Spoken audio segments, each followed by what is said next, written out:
Oh, this is cute. Hey everybody, welcome to the channel. If you're new, welcome back if you're not. And today we are playing The Evolution of Trust. Now, this is the same... Oh my gosh, why can't I talk? This is by the same creator of We Become What We Behold, Nicky Case. And this game's like 7 years old, so we're gonna see what happens. This is cute. Look at this. This is so cute. During World War I, peace broke out. It was Christmas 1914 on the Western Front. Despite strict orders not to chillax with the enemy, British and German soldiers left their trenches, crossed no man's land, and gathered to bury their dead, exchange gifts, and play games. Meanwhile, it's 2017. The West has been at peace for decades, and wow, we suck at trust. Surveys show that over the past 40 years, fewer and fewer people say they trust each other, so here's our puzzle. Why even in peacetime do friends become enemies, and why even in wartime do enemies become friends? I think game theory can help explain our epidemic of distrust and how we can fix it, so to understand all this, let's play a game. Okay.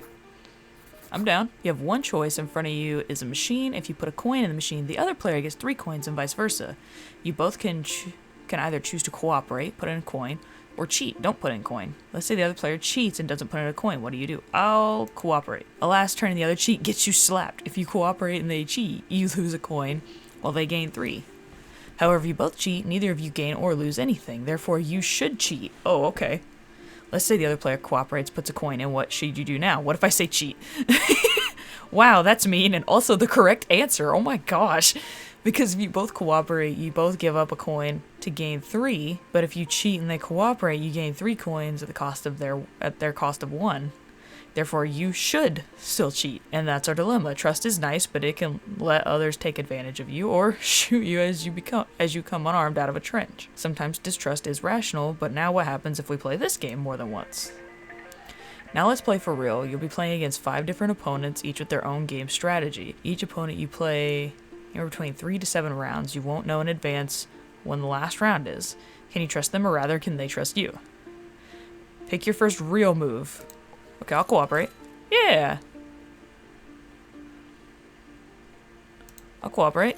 Okay, yeah, see? We're chill. This guy and I, we're vibing. We're cool.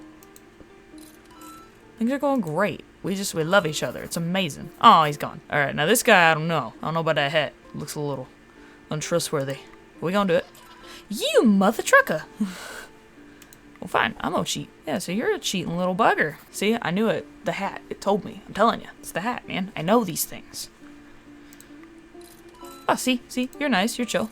Okay, yeah, you're cool. Okay, that game's over. You've got an okay hat, but I don't know. Oh, okay, you are chill. That's good.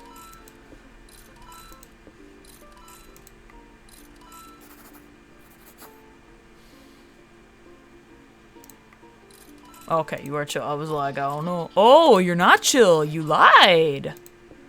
Hey, man, you started it. Yeah, you started this madness. Get on out of here. Your total score is 34, which is pretty good. The lowest and highest possible scores are 7 and 49, respectively. That's an interesting range. So who are these strange characters you just played against? Copycat, hello. I start with cooperate, and afterwards I just copy whatever you do in the last round. Meow. Okay, well that explains why we were cool the whole time. You just would copy whatever I was doing. Always cheat. The strong shall eat the weak. Yeah, and I'm telling you, it's the hat. Always cooperate. Let's be best friends. Yeah, see, it was the hat for her too. I just was like, I feel like it's fine. The grudger. Listen, partner, I'll start cooperating and keep cooperating. Well, if y'all ever cheat me, I'll cheat you back till the end of tarnation. See, so he was cool as long as I cooperate with him. Detective, first I analyze you. I start. Cooperate, cheat, cooperate. If you cheat back, I'll act like copycat. If you never cheat back, I'll always cheat. I'll act like always cheat to exploit you. Elementary, my dear Watson.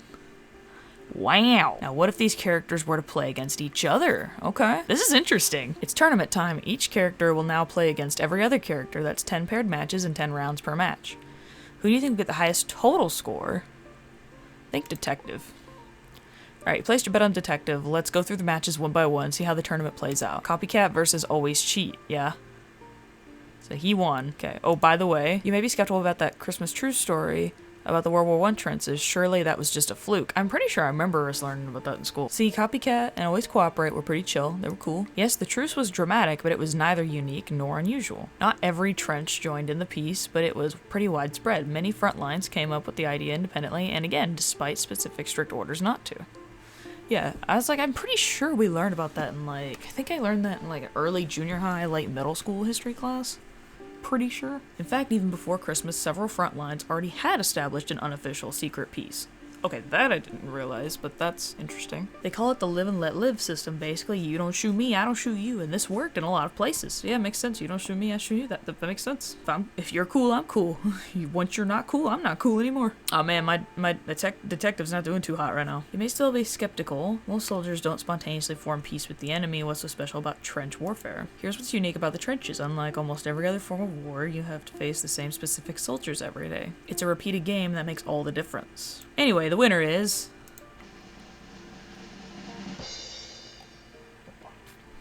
Copycat.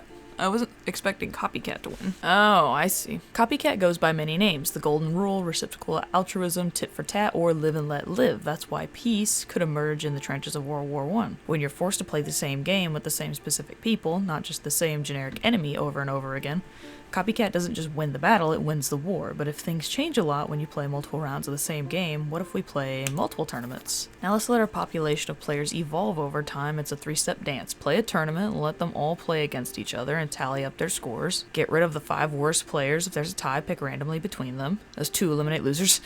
3 reproduce winners. Clone the 5 best players. If there's a tie, pick randomly between them, and repeat for as long as you'd like. No, you don't have to wait for people to literally die and reproduce for culture to evolve. All that's needed is that unsuccessful behaviors go away and successful behaviors are imitated. So now let's see this in action.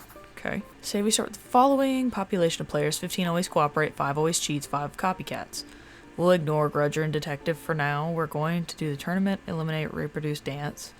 Dozen times or so, let's make another bet. Who do you think will win the first tournament? I feel like the all cheat is gonna win this first tournament, just because, like, there's so many always cooperates.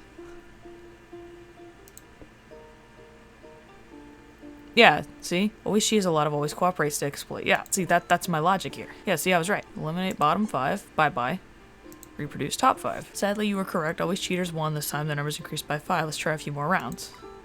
See, I think it's going to go down as it goes on, because as these guys get eliminated here, then you're going to have just these copycats that are just going to keep copying them. Now all the always cooperates are dead, but wait. Yeah, see, like, they're going to win because they're doing the tit for tat. The always cheats became a victim of their own success. They exploited the naive always cooperators, but once they ran out of them, they had to face copycats who are nice but not naive. Yeah, I got it. By simply copying the other player's moves, copycats can play nice with each other, while always cheats just cheat themselves, and not only that, but also means copycat can give always cheat a taste of their own medicine. Yeah, so they're nice to each other, and they're mean to these guys, basically, because they're mean first, so they can just rack up the points by helping each other out until these guys are gone. And so as a result, there's only 4, though. You gotta get rid of one of your own, what the frick? Copycat inherits the earth, so in the short run, you were right. Always cheat won the first few rounds. In the end, exploitiveness was its downfall. This reminds me of a quote: "We are punished by our sins, not for them." Elbert Hubbard. Okay, well, I thought I could change it again. Like, I thought it was like, oh yeah, for this first round, who do you think's gonna win? Oh, that guy's gone. What do you think for this round? That's what I thought it was gonna be. But that's fine. Oh, and by the way, this result is similar even when we put Grudger and Detective back in. Oh, it's gonna do it by itself. That's fine. Sometimes a few Grudgers may stick around because when all players except Grudger and Copycat... Okay, stop. When all players except Grudger and Copycat are eliminated, the 2 tie. So it seems the math of game theory is telling us something that Copycat philosophy, do unto others as you would have them do unto you, may not just be a moral truth, but also a mathematical truth. However, there's a problem. What's the problem? Look around. The world's full of total jerkwads. If Copycat is the strategy in this repeated game of trust that's so powerful, even soldiers in World War I trenches independently evolved a similar strategy called Live and Let Live. Why then are there so many untrustworthy people? What's causing our epidemic of untrust? A clue in that sentence itself. In this repeated game of trust, so far we've only talked about change in the players. What about change in the game? What could lead to the evolution of distrust? Before everything goes to heck, let's start with something nice. There's a world filled entirely always cooperate except for 1 always cheat and 1 copycat. Use the buttons on the right to start the sim, go through it step by step, or reset it. Okay, start. Stop. As you already know, Copycat wins handily in the long run under our current rules. That's under our current rules, which say that players play against each other for 10 rounds per match. Does Copycat still win at 7 rounds? 5 rounds, 3, 2, 1. Change the number of rounds with the slider now and start the sim to see what happens. Feel free to experiment. Okay, well, what if it's 4 rounds? Ah, gee whiz. What about 18 rounds? Yeah, you got whooped. What if it's 1 round? Oh man, Copycat got wiped out. Gee whiz. It's because he cooperated first. He didn't have a chance to retaliate. Dude, this game is crazy. So it looks like at 6, they still win. I'm gonna play with this for a minute. Hold on. Because it seems like 6 is the lowest amount of rounds that Copycat can still win. What about if it's like 20 rounds? Yeah. As you saw, if you don't play enough rounds here, 5 or less, see, I was right, did at least 6. Always Cheats dominates. In 1985, when Americans were asked how many close friends they had, the most common answer was 3. In 2004, the most common answer was 0. We now have fewer friends across class, racial, economic, and political lines because we have fewer friends, period. And as you just discovered for yourself, the fewer repeat interactions there are, the more distrust will spread. No, mass media doesn't count. It must be two-way interactions between specific individuals, and oh, it gets worse. Oh no. There's another way to breed distrust. Here are the payoffs for the trust game. With the normal payoffs, Copycat wins, but now change the both cooperate reward from +2 to +1. Then click start, even though +1 is still more than the punishment for both cheating. What happens? That is interesting. What if it's 0? Again. Oh wow, now they all are nice and win. That's good. The same thing happens with a lower win-win reward. Always cheat takes over. Game theory has 2 powerful ideas about this zero-sum game. This is the sadly common belief that the game for us must come at a loss to them and vice versa. Non-zero-sum games is when people make the hard effort to create a win-win solution or at least avoid a lose-lose. Without the non-zero-sum, trust cannot evolve. Speaking of which, let's now look at our third and final barrier to the evolution of trust. I like that they just left the steak, like, spelled like, you know, the food. I like they just left that in there. As cool as Copycat is, it is a huge fatal weakness I haven't mentioned yet. To understand the problem, let's say 2 copycats are playing against each other. Being nice players, both the first moves will be cooperate. Oh, I missed something. Crap. Hold on. Oh, making mistakes. Here we go. Here we go. And normally they just pay back each other's kindness and sing Kumbaya until the end of time, but what if while trying to reciprocate goodness... Uh-oh. This is not good. Mistakes, miscommunication, misinterpretations. Accidents happen all the time in real life, but if the other person doesn't think it was an accident, now they're mad. Oh no, ×2. The other player being a copycat had to retaliate, but you being a copycat as well will also have to retaliate. Thus, like the Hatfields and McCoys, these 2 copycats will spiral into an endless cycle of vengeance that started over a single mistake long ago. Tragic, but now, are there other types of players who can win? Who can deal with mistakes? I see. Let's meet some new faces, or new hats anyway. Copykitten. Hello, I'm like Copycat, except I cheat back only after you cheat me twice in a row. After all, the first one could be a mistake. Simpleton. Hi, I try to start cooperate. If you cooperate back, I do the same thing as last move, even if it mistake. If you cheat back, I do opposite thing as last move, even if it mistake. Random. Monkey, robot, ninja, pizza, tacos. La.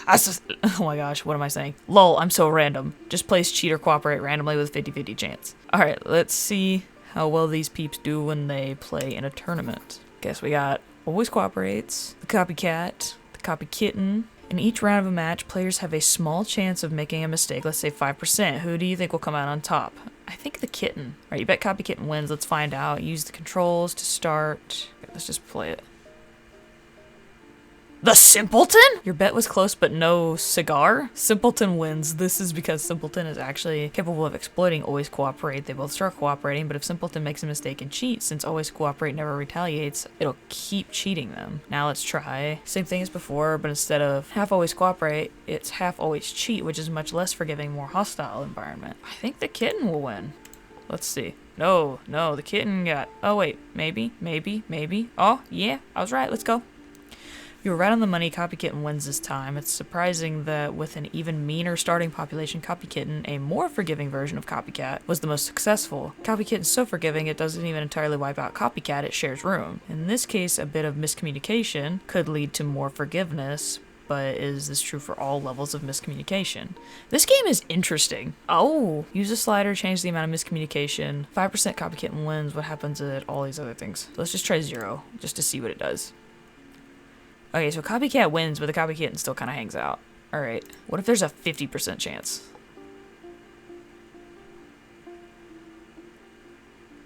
Ooh. Ooh, this is kind of a tough one. Look at this. They're duking it out here. It's kind of an even game, which is super weird. Oh, and the copycat's out. Okay, well, the copycat wins. Maybe. Oh, no, maybe not. Maybe this weird rando wins. Okay, the rando I think is gonna win now. Yep, rando wins. Maybe. 25%. Okay, that was quick. The results turn out something like this. At 0%, the fair copycat wins. 1% to 9%, the forgiving copykitten wins. 10 to 49%, the unfair and forgiving always cheats wins. At 50%, nobody wins ever. This is why miscommunication is such an interesting barrier to trust. A little bit of it leads to forgiveness, but too much, and it leads to widespread distrust. I think our modern media technology, much as it's helped increase communication, has increased our miscommunication much more. Well, personally, I could agree with that. Just my own personal opinion there. At last, let's experiment with all numbers, the knobs and sliders. Let's play in the sandbox mode. Oh, sweet, a little bit of everybody. Totally optional, feel free to skip it or play around. Once you're done, let's recap what we learned today. I love it. I think the copycat and the copykitten are just gonna kind of dance around each other. Yeah, that's what it looks like. 18 rounds. Some more cheaters in there. Be a grudger. And then let's try that. Let's just try that and see what happens with it being so random. The simpleton won! There was only one! Alright, let's go over it, I guess. Game theory has shown us the 3 things we need for the evolution of trust. Repeat interactions. Trust keeps a relationship going, but you need the knowledge of possible future repeat interactions before trust can evolve. 2 possible win-wins. You must be playing a non-zero-sum game, a game where it's at least possible both players can be better off a win-win. Low miscommunication. The level of miscommunication is too high, trust breaks down, but when there's a little bit of miscommunication, it pays to be more forgiving. Of course, real-world trust is affected by much more than this. There's reputation, shared values, contracts, cultural markers, blah, blah, blah, but let's not forget the biggest lesson. If there's one big takeaway from all of game theory, I'm going to play with this again for a second because it's so cute. What the game is defines what players do. Our problem today isn't just that people are losing trust, it's that our environment acts against the evolution of trust. That may seem cynical or naive, that we're merely products of our environment, but as game theory reminds us, we are each other's environment. In the short run, the game defines the players. In the long run, it's us players who define the game. So do what you can do to create the conditions necessary to evolve trust, build relationships, find win-wins, communicate clearly.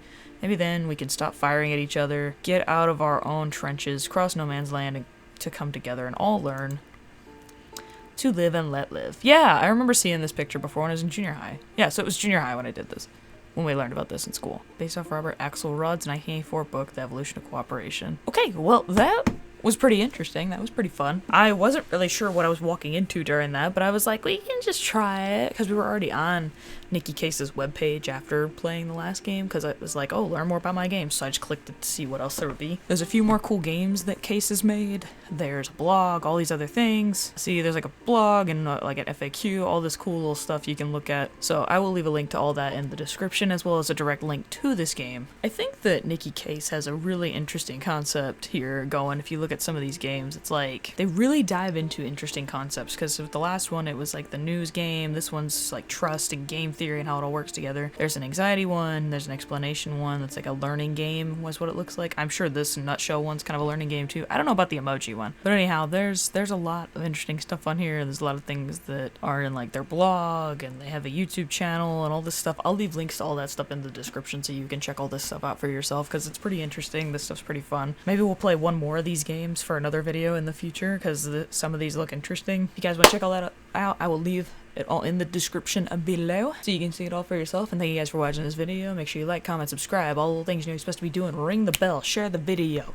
You can comment. I know I said comment before, but like I do read the comments and I respond to a decent amount of them, you know. I work full time, so sometimes my schedule doesn't let me, but I at least read them, you know. It's free, doesn't cost you anything, but you know, about a minute of your time, maybe less if you type really fast, I don't know. But anyhow, thank you guys for hanging out, spend a little bit of time hanging out here with me, and I'll see you in the next one. Bye.